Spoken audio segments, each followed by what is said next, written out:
मोदी जी बड़े शौकीन आदमी हैं और शौक भी बड़े महंगे महंगे वाले।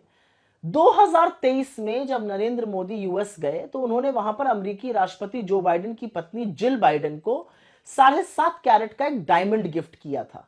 इसकी कीमत 20,000 यूएस डॉलर है, मतलब करीब 18 लाख रुपए।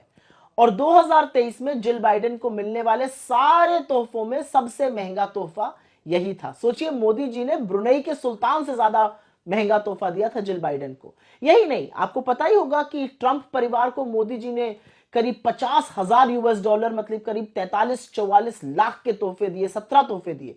उसमें से कुछ तोहफे, इवांका ट्रंप को एक सोने का कड़ा दिया था, डोनाल्ड ट्रंप को एक 1.5 लाख की कफलिंग्स दी थी, 7 लाख रुपए का एक फूलदान दिया था, ताजमहल का एक रेप्लिका बनवाकर 4 लाख रुपए का वो दिया था। अभी अलग बात है कि भक्त बेचारे ताजमहल ही उड़वा देना चाहते हैं।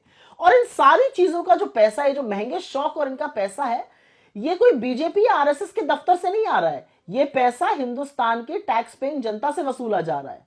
और वहीं इसके विपरीत डॉक्टर मनमोहन सिंह जी जब 2009 में अपनी पहली स्टेट विजिट यूएस गए, उन्होंने ओबामा दंपति को एक हिंदुस्तान में बना हुआ कालीन, पश्मीना का एक शॉल और तमाम किताबें, जिनके कुछ नाम मैं आपको बता देती हूँ: stories from the Panchatantra, Ancient Tales of Wit and Wisdom, The Puffin Treasury of Modern Indian Stories, The Gandhi Stories, History in the Making, और इसके अलावा history of ancient and early medieval India, ऐसी किताबें गिफ्ट करनी थी। तो खैर, शौक अपना अपना और प्राथमिकताएं भी अपनी अपनी।